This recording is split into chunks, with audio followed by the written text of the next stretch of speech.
From UBN Studios, you're listening to Unsugarcoated with Aalia, bringing you interviews with public figures and inspirational people speaking on self-improvement with empowering themes. And I'm your host, Aalia Lanius. Hello and welcome back to another season of Unsugarcoated with Aalia. You guys, I am so excited. I am so excited. So excited I can't even talk. We're at season 10, you guys. Season 10. As a social good show, you know what we're here to do. We're here to provide you with education, inspiration, some growth, some healing, some relation. And it's all about you celebrating the amazing life you should be living today. And also showcasing the resiliency that so many of us have. And, where you're at today is by no means an accident, right? So I'm just so happy to be back here in the studio with you guys. And we have amazing guests lined up. And you know how we do. So thank you for joining us, and thank you for supporting our efforts. On the note of May is recognized as Mental Health Awareness Month, and as part of our efforts at Unsugarcoated Media, we want to always remind people that we believe that to achieve the quality of life you want to live, you definitely want to address mental health. It's important, it's imperative to whatever it is that you are trying to address in your life. I see caring for the mind as no different than going to the gym. It's reading those books, going to the conferences, taking time for myself to just make sure I maintain activity that keeps my mental health thriving. And, you may skip the gym, I get it, but don't skip the efforts of addressing your mental health. It does matter, and it will positively impact all your outcomes, right? As my good friend Anshel Vash says, event plus response equals outcome. So in order to address things positively with mental health, you got to take the time to do it. On another note, speaking about our season theme, we've got for you guys this time around, we're going to focus on trusting the process. And actually, when I say trusting the process, it's what that means for us. For example, like whatever it is that you're trying to do, start a business, start a relationship, go to college, anything that it is, you have this part in between. And there are times when you don't know if you are going to make it. You have this idea and you have to execute certain things to get through it. But there are dark days in that process. And in those moments that you have to trust it. You have to bet on yourself. You have to be willing to know that if you do the activity, if you do these things, if you know your value, if you learn from the process itself, and you do all these things that we're going to go over through the season, you will make it through. There is always hope in the dark, ladies and gentlemen, and I want you to remember that. So trust the process is what we're focusing on this season, and we are very excited to do that. So now, as we move in today's episode, well, let's see. Today's episode is going to be an interesting one because it definitely involves a process. Marriage. Marriage can be a beautiful thing. And for many of us, I think most of us, we get married with lots of hopes and dreams, right? And for me, growing up as a child of a divorced couple, the only thing I ever wanted to do was have what my parents weren't able to accomplish. And the reality is, though, that for some people, that dream ends. It changes, it shifts. And actually, for nearly half of marriages in the United States, they end in divorce. So, and then furthermore, I'm excited about my guest today because, for those of you who know me, who know my creative process, my first novel was a novel that I used the end of my last marriage and the toxicity and the things that occurred as a story to inspire other women.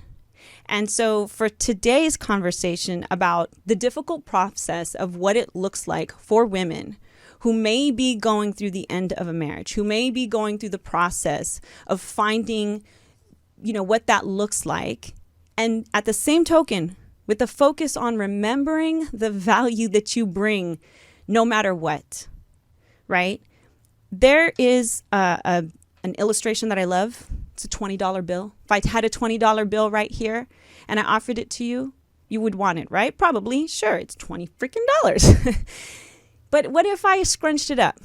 What if I threw it on the ground first, stomped on a little bit, picked it back up, and offered it to you?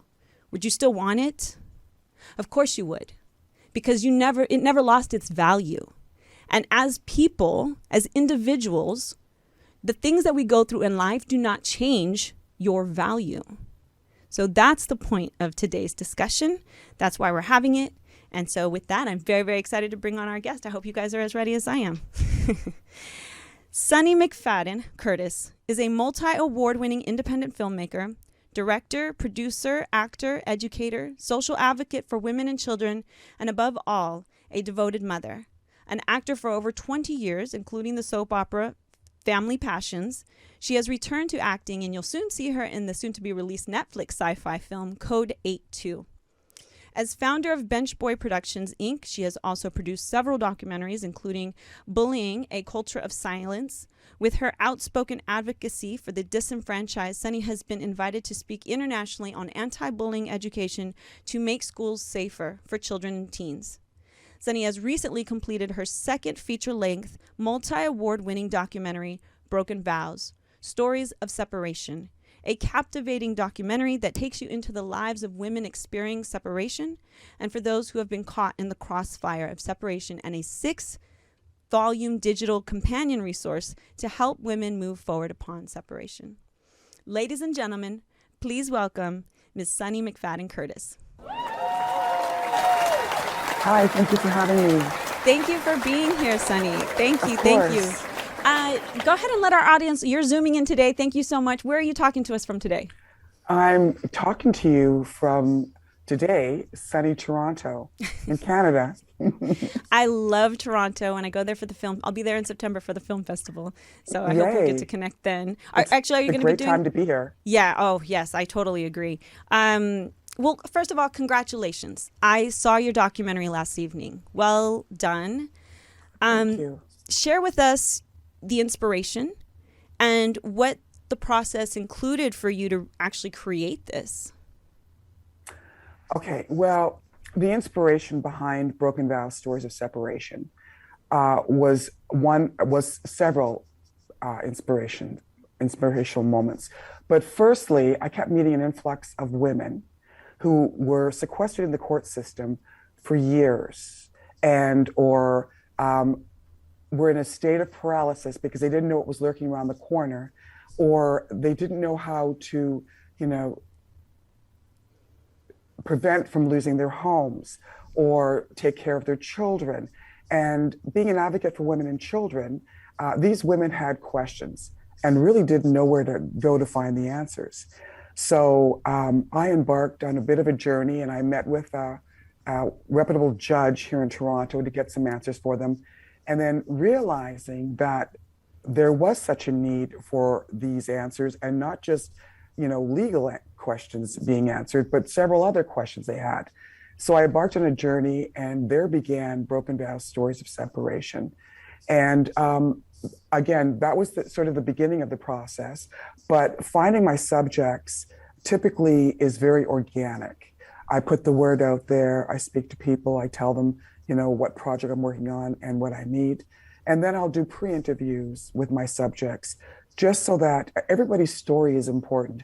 But I want a diversity in stories so that I can be far-reaching to, be relatable to as many people out there. What kind of questions do you feel you were ultimately able to answer with Broken Vows? Well, as you mentioned, I have a companion digital resource that answers over 350 questions in various areas. So, as simple as, how do I take care of myself as a woman during this separation? Do I introduce my children to, somebody I'm dating, and when? What's the difference between collaborative law and litigation law? How many people go into courts unrepresented? What if I want to go back to school? What do I have to do? And, honestly, it's endless. What if I want to get back out there and date? What if I want to have a little tweak of cosmetic surgery after, this whole situation. So again, all these questions and then some are answered in my companion resource. That's incredible. It's interesting you hit on so many things, and it's probably a lot to unpack at the end of the day, and obviously so many people have very different experiences and based on the court system. It was interesting. I found, I've gone through a divorce here in this country, and I didn't, it was a very amicable divorce in my case, and I was able to, move on and move forward. But I know that some people aren't able to do that. But, taking a step back, you also touched on something that I think is very important to discuss, because for women, especially mothers, and I noticed that you captured this in your documentary well, there are some certain things that we're familiar with. For example, fear, right? Fear, like you had mentioned, and sadness, and feeling like you failed yourself and your kids. Because I know for me, that was definitely when I felt like I let my kids down, right?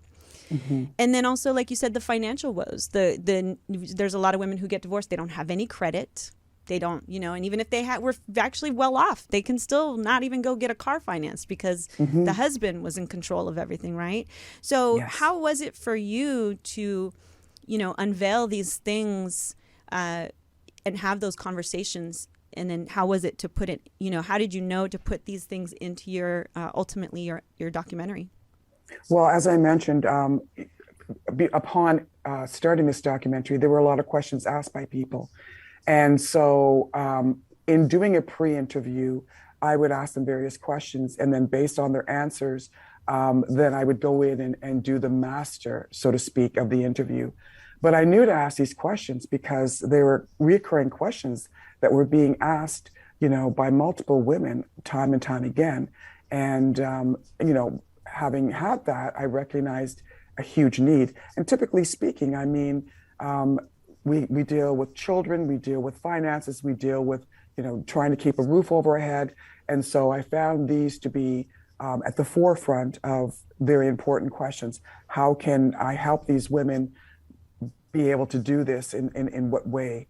And so basically through asking questions, through them telling me the answers that they needed, and, there goes the process in terms of, broken vows. Of course, of course. I love it because my beautiful and talented production assistant is actually asking a question that I had actually had on my notes, but didn't. I took it out, but I agree with her. It is a great question to ask. Shout out to Jamie. But is there a specific woman's story that stood out to you? The reason I had taken it out, and I just have to say this, was because, gosh, they were all so powerful, right? And I know as a producer, you kind of love all the stories. So this is where but genuinely, I guess it is a fair question. Was there one in particular that really stood out to you? Well, really good question, Jamie. Thank you for asking. Okay, so I don't want to give too much away about the women, except that I'm going to say that their stories were completely diverse. But what I will tell you is, shockingly, Joe, one of the fathers of one of my lead subjects, shared something with me on camera that he had not told anybody and been holding on to it for 36 years. Yeah. And so that was quite shocking. But at the same time, I saw him before my very eyes releasing whatever he was holding on to for all these years, like he had freed himself. But each one of the women's stories are captivating. And again, as you saw the film, Aalia, I also interviewed adult children of separation. Right. And so their stories are also very compelling and, to a certain degree, heartbreaking, but there's something in there for all of us to learn. Absolutely. I love that you brought that up because, to be honest, as an author, and I want to go into the whole, at some point, we're going to talk about creative women and how we're able to turn a lot of our pain, because there's a personal story here for you as well, I'm aware. Mm-hmm. But, my novel was definitely to empower women in that stage at the, it's funny, I'm going to, like when you know that this marriage is not healthy, when you know that when you feel it in your gut. And I remember writing the story, and I wrote, of course, my oldest daughter is represented in the novel. And I went to London, and it turned out that one of the readers that reached out to me and met with me, she says, I was your daughter. I was your daughter, and I was moved by her role in your book because everything, and you recognize that it's a ripple effect. It isn't just one thing, and that's what I think I'm sure, as you uncovered their stories, and I'm wondering how it compared to yours, if you felt relatable to some of these women as you heard their own stories, at least in some of the similarities, for example, staying longer than you should have, right? So let me ask you, because I love one of your taglines is, when a marriage ends, where do you begin? Well, if you were to ask me where you would begin, and this possibly would be just before the marriage end, is I would find a really good therapist or counselor for both you and your children, somebody to guide you through this and get a handle on the mental wellness of this whole process. Then I would reach out to family and friends and be specific in telling what your needs are. So if you need them to take your child or children for an hour, or if you need, meals brought to you, or if you need them to just be an ear to listen, we have to be specific in terms of what we need. And that's why I interviewed family members and friends to show what kind of support they gave their family members or friends. So it's very, very important to be specific. And so therefore I would start with a therapist, a counselor, and telling people exactly what it is you need. And then I might reach out to my doctor and ask them how best I can take care of myself, because I'm actually leading this whole thing and I have to be well enough to be there for myself and my children. Absolutely. For starters. Right, because it is a long process. It's not one that's... Oh, and yes, I sorry to interrupt, but I also make sure that I get a really good lawyer and make sure that they're a family law lawyer specific to that. But I would also do that as well. Yes, no, very absolutely.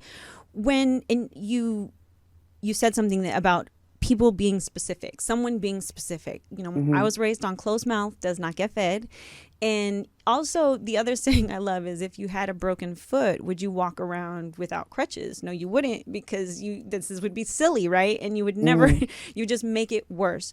And I think that a lot of times people expect others to just know what they need. And it's not always easy. You can tell your friend, if you need me, let me know. And there's just that part where they can't say, oh, I need you to help me with my kids, or I am struggling. And so I think that that's a very good point, where you don't just expect everyone, but definitely, and maybe not everyone will help you, right? Because not everyone has the support system that they maybe need, but maybe you do, and you're just not looking for it or seeking it. That's why I think community. When you talk to some of the women, I know some of them talked about getting acquainted with communities of other divorced individuals. Do you think that, how important do you also feel that is to the process? I think that's an individual case-by-case situation. I think that if that's something that you feel will help, and you go and you find it is helping you and having that community, that would also be a good thing. Yeah. I mean, it's different things for different people, but certainly I would try it. Yeah, absolutely. If you find a good community. Because I don't liken to communities that if all they want to do is complain and speak very negative, because in that time, you really need to be more leaning towards positive people, positive things. Yeah. And you're going to have your moments where you're going to feel dark and perhaps negative. So I don't think gravitating towards that is going to help your situation. So only if this community is, listening to each other, sharing how they can help each other, perhaps again with the children, or, making a meal for each other. But I would steer away if all they really want to do is complain. Right. I mean, that's typically something a bit different than what I'm referring to. I know when I talked about this on my own podcast, where even when I went through cancer, and, to anyone out there, I mean, when I first I didn't know who to turn to. I isolated my own self by choice. And it wasn't until I reached out to the community, and I had no idea what it would mean to, connect with other people that had gone through it. And to your point though, see, that's the one thing, is wasn't people saying, oh yeah, let's sit here at the bottom of the well and complain. It's, get your butt up and fight this thing, because you still have breath in you and it's not done yet. So let's go. Exactly. Yeah. And provide education too as well. Right. 100%. Okay. So just really kind of going back to your own personal story, I know you talked a little bit about, what inspired you, but you also did share, a bit of personal in your own. I mean, without saying anything that you can say or can or cannot say, what is the status of your marriage now? Where are you at in your life now? You mean with my marriage? Correct. I'm divorced. Okay, correct. And how have you been able to, move forward in that? I mean, the process for you on those dark days, how did you get through? Well, to be perfectly honest, we all take a day or two and remove ourselves from, situation, community, and then, bounce back. But to be perfectly honest, I didn't have that luxury, because my separation happened during the filming of the documentary. And although I took off 4 months of filming, and that was for other reasons, I didn't really have the luxury of, stepping back, because I had these women's stories in the palm of my hand that I promised to them that I would share in helping other people. So, and I wore many hats to do this project, and for a long time. So now that the dust is settling, I will now have an opportunity to reflect on my own marriage, and the end of my own marriage, and everything that came with that. For sure. To be perfectly frank.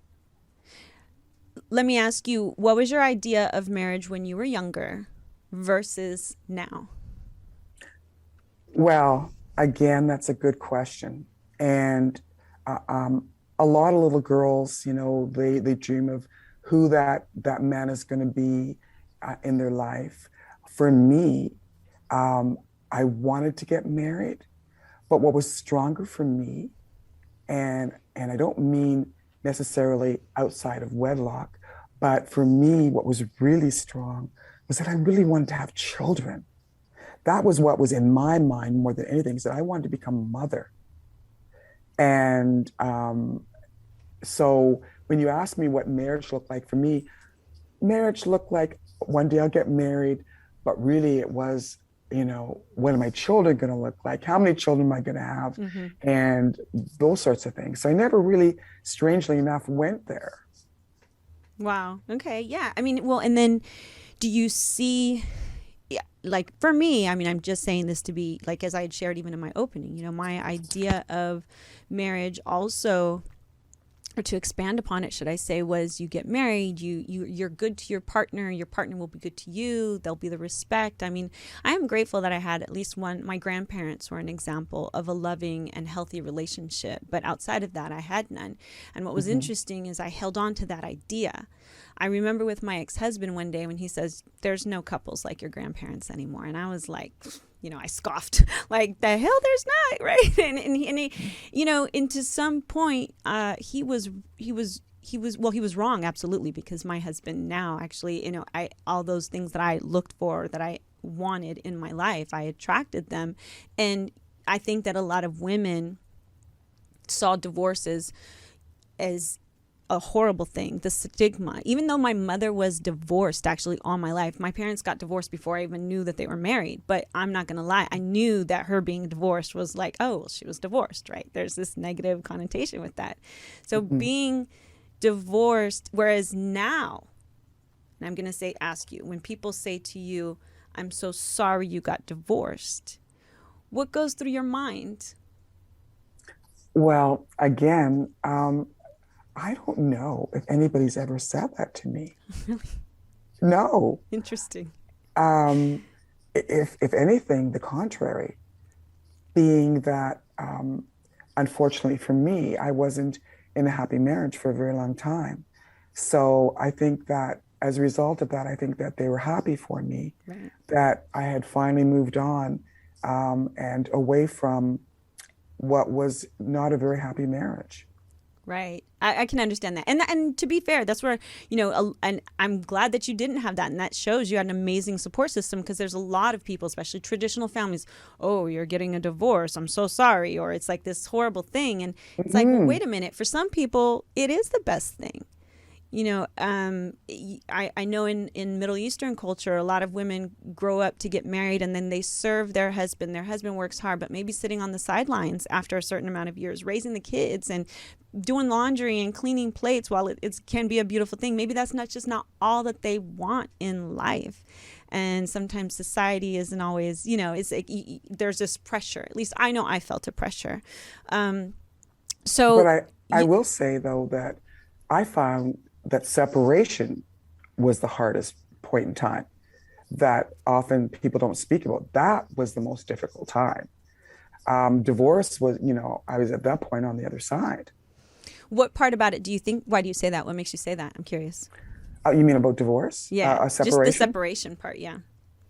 Well, there's so much unknown, and sometimes there's so much unknown for so long, and you can find yourself slipping into a paralysis of being afraid to or having difficulties moving forward. So for me and for a lot of people, the fear is the unknown. What's lurking around the corner? How am I going to keep the roof over my head? How am I going to be there 100% for my children and make sure that they're taken care of? So that, to me, for a lot of people, is the scariest time in a situation of separation / divorce. Right. Well, and what when we're discussing the value of what we bring in a relationship, right? I think that during that separation, a lot of that is challenged, right? Because you suddenly feel, like you said, to all those unknowns, am I going to be able to do this? Again, going back to our season theme, bringing it back, the process. The process is happening, whether I like it or not, in some cases, and how to navigate that. It is a lot. And I don't think that people should feel badly for wanting to be out of a bad marriage, or an unhealthy marriage, as I like to say, you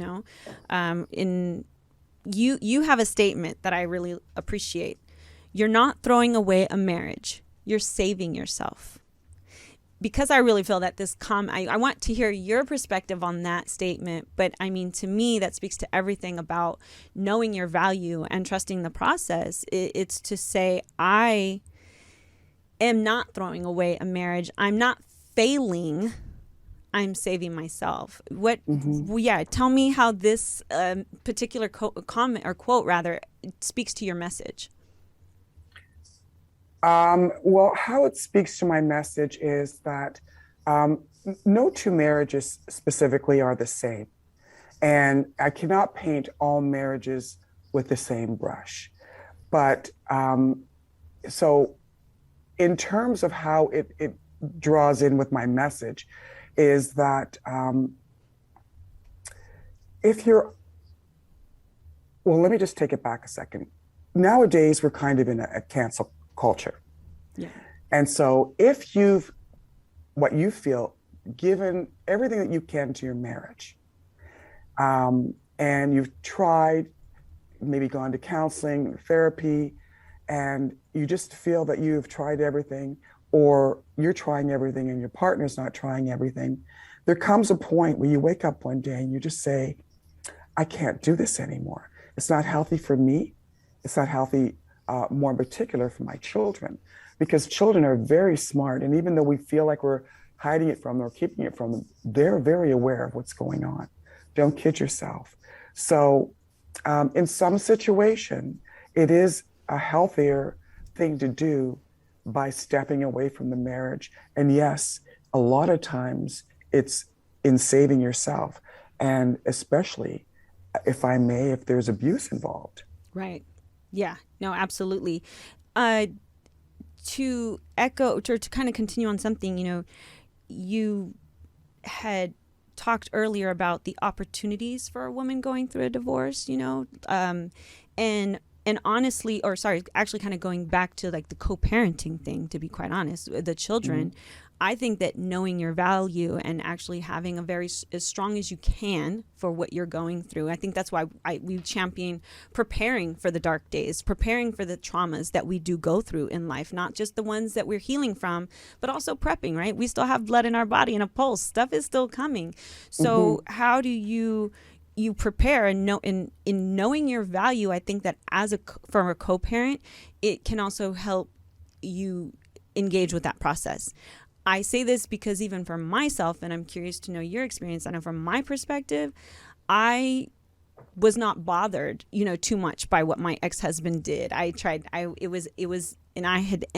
marriage ended at a time when I was really truly able to say, this is over, I'm done. I now see it for what it is, and I can know my value.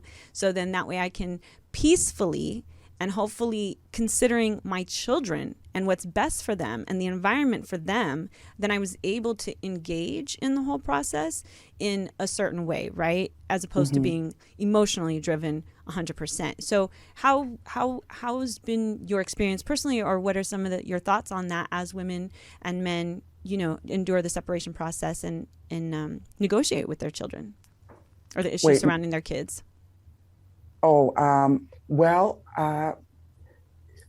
Being that you saw the documentary, there's a gentleman in there, a professional by the name of Bill Eddy, and he's devised a program called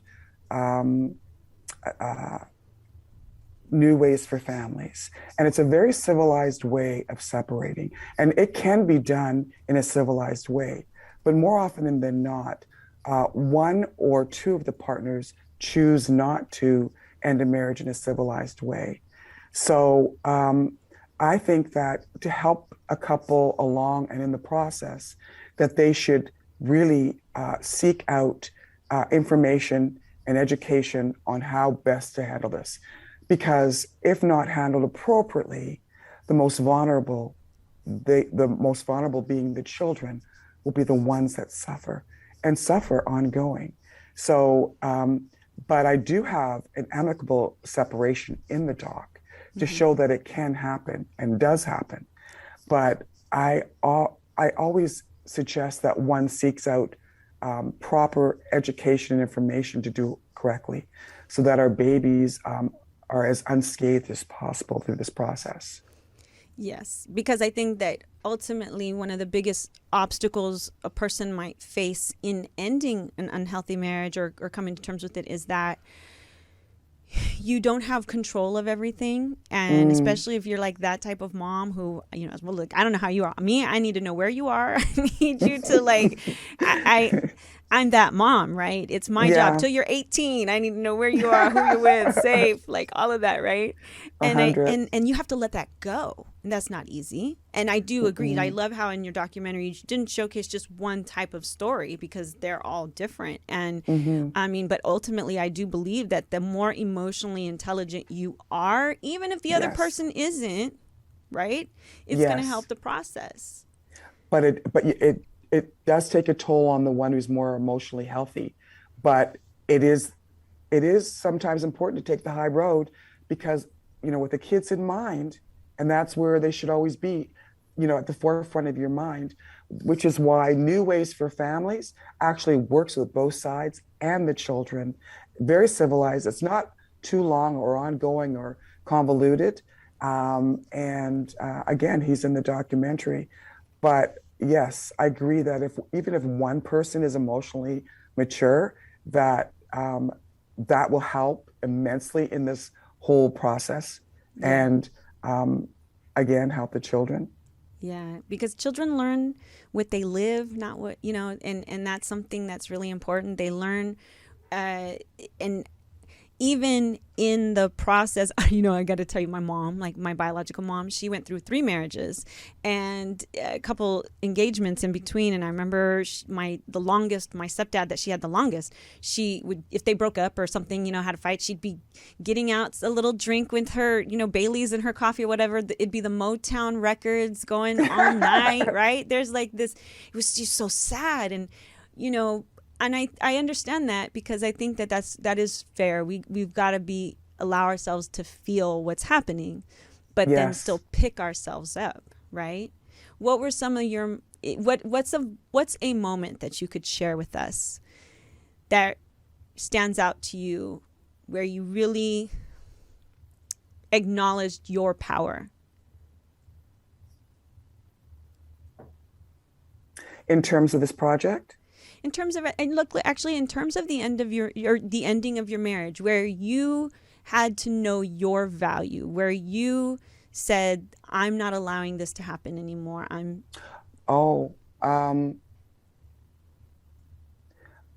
think, as simple as this may seem, getting my voice back.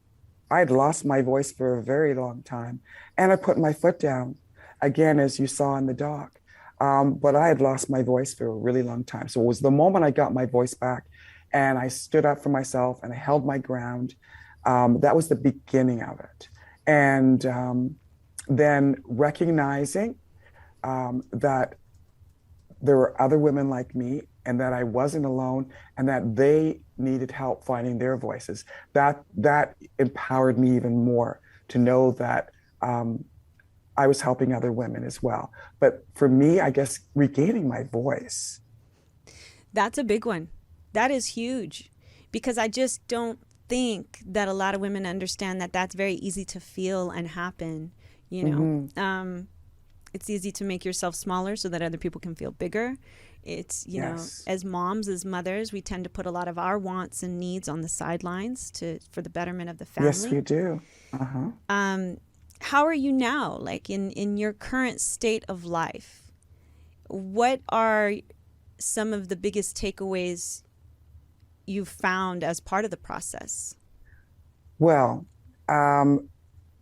speaking of this project, and as a director, what I want my audience to take away is that to find the solace in the fact that you can make it from the darkness to the light, that you're not alone, and that if separation isn't handled appropriately, again, the most vulnerable being the children will suffer. But just know that you can and you will get through the darkness to the light. I love that. It will take some effort, 100%.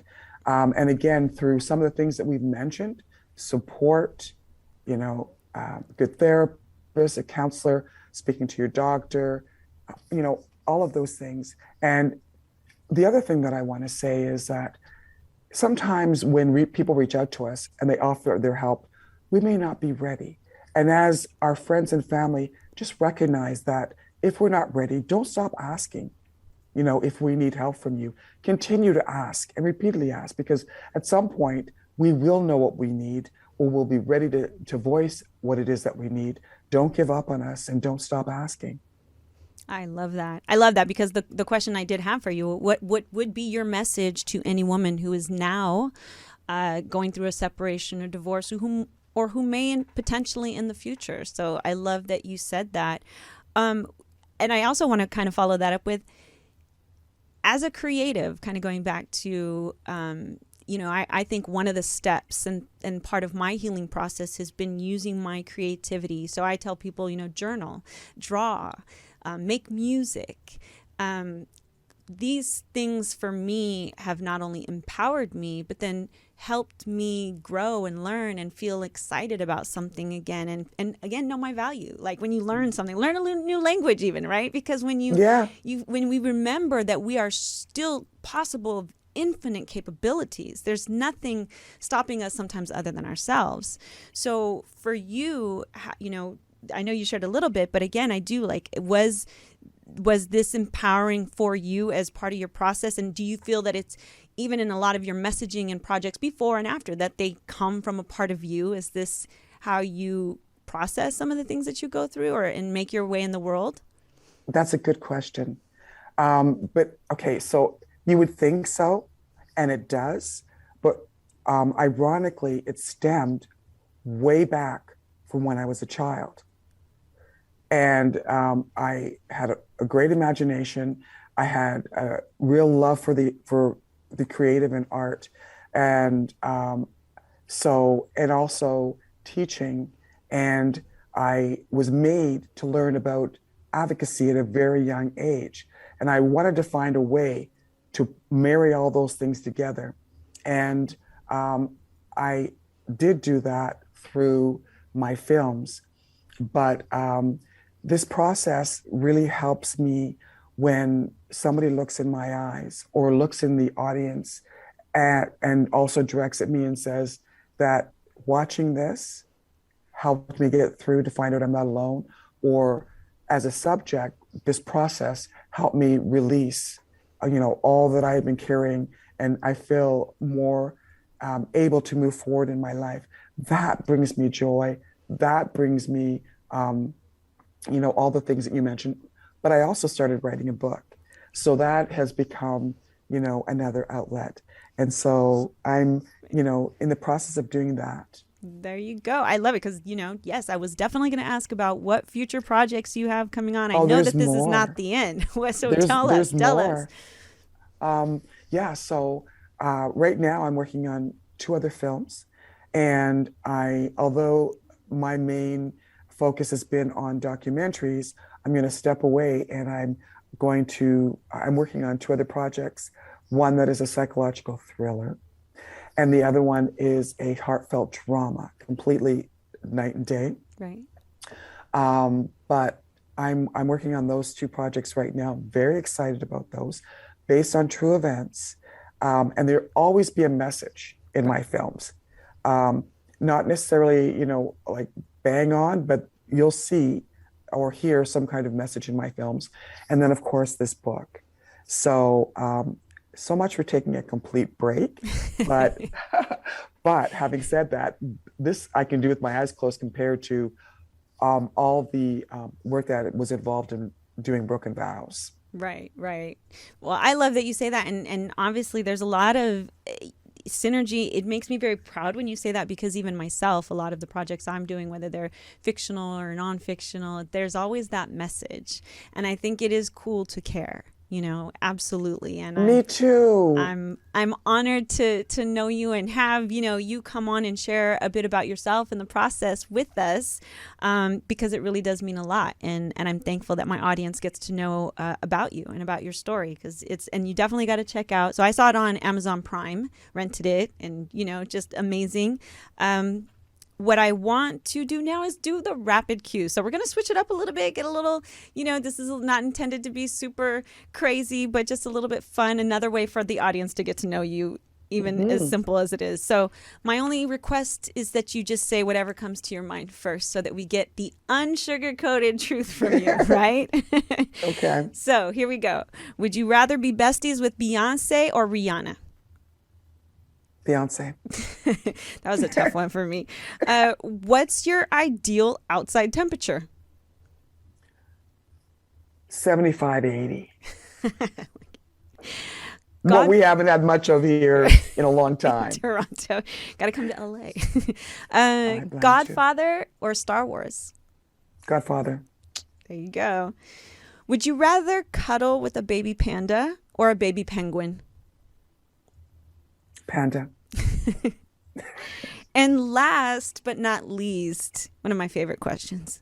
Who has it easier, men or women? Oh my gosh. Okay, despite what we've been talking about, I'm going to say women.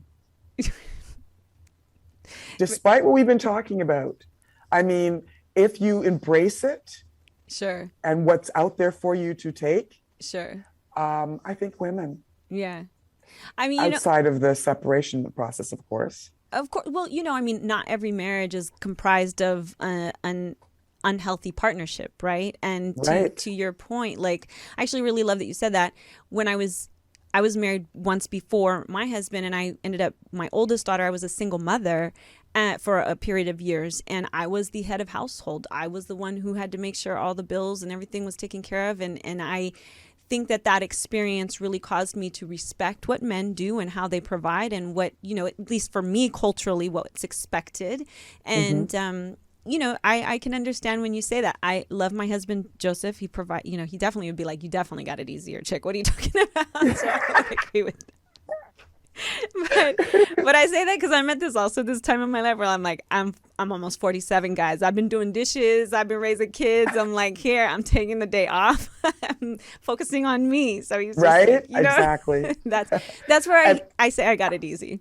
And I also want to commend you, because for the things that you've experienced and come through, and then being an author and whatnot, you have a lot to be proud of as well. Thank you. Thank you. I appreciate that. And I appreciate your strength. Oh, yes. I you know what? It's amazing that you're all the way in Toronto, and the hairs on my leg just stood up, and I actually feel as if I'm embracing you in some crazy weird way. Even though I'm not, but I feel you. I appreciate you, and my soul honors your soul, and as well your journey. And I kid you not, when I was watching you speak, I was like, I know exactly what she's talking about. And so, you know, that to me is always a wonderful thing about being a creative, when, like you said, somebody really identifies and it resonates. But, you know, you're also taking that extra step to lift up. And like you said, remind there's always hope in the dark. It doesn't end here. And for some, you can kick the glass ceiling right off. Yeah. Well, and realize there's no ceiling, right? And I think that I love that you say that. It's very important, no matter what, because this is what I was going to say, and I'm wondering if you would agree. For some women, they think, what's going to happen, right? And when I mean this, there is that, oh my God, what's going to happen?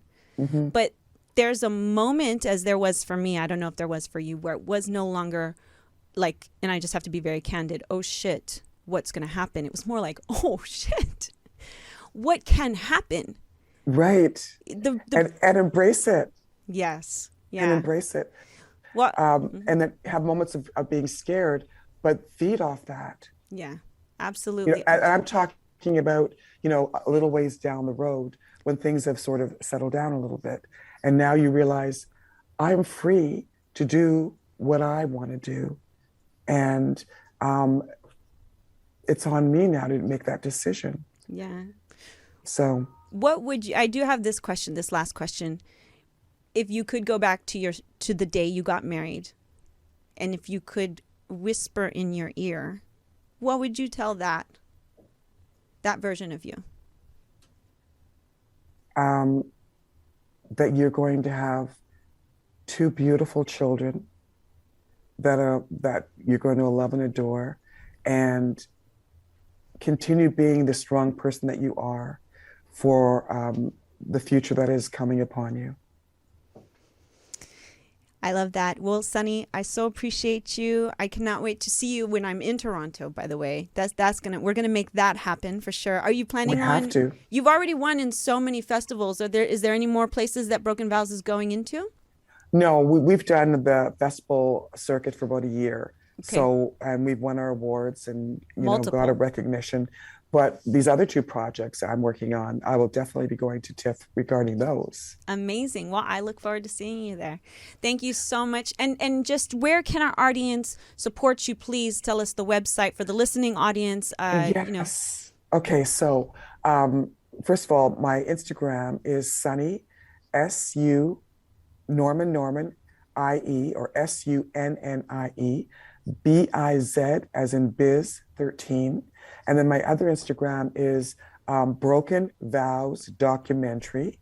And then my website is brokenvowsfilm.com. So, and I look forward to people reaching out if they have questions or want to share their stories with me. Amazing. As things also open up, are you going to be speaking anywhere? Are there any particular events you look to head out to? Yes, that is next for me on the list. I'm in the midst of working on that, along with these other projects in the book. Fantastic. Well, I But look forward. you can find that information out on my website. Sorry to interrupt you. No, no, absolutely. I hope that, please stay connected. Sunnie, you've been amazing. I look forward to seeing you soon. And thank you for being with us today. Thank you for having me. Thank you. And to the audience at home, thank you so much. I do want to say something in closing really quick.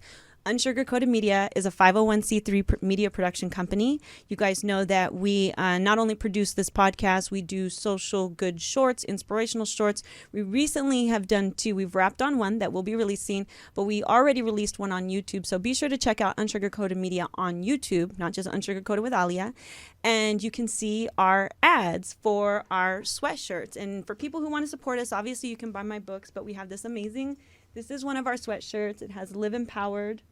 So it's a little great reminder. It's comfy, it's oversized, it's unisex, and it's just one way that you can support our efforts and look cool doing it. I'm very excited of the products that we're creating because it gives me an opportunity to just be impactful and yet still share a way to support us. So www.unsugarcoatedmedia.com/shop. I promise I can get that out. In the meantime, you guys, thank you so much for being with us. Come back next week.